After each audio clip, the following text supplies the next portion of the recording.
今日はヒルティの TE500-X 電動ハツリ機の紹介をします。繊細な修正ハツリも的確にこなせるタフな仕事に最適です。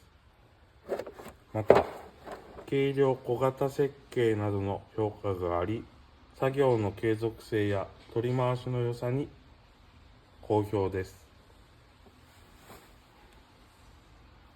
先端を取り付けます。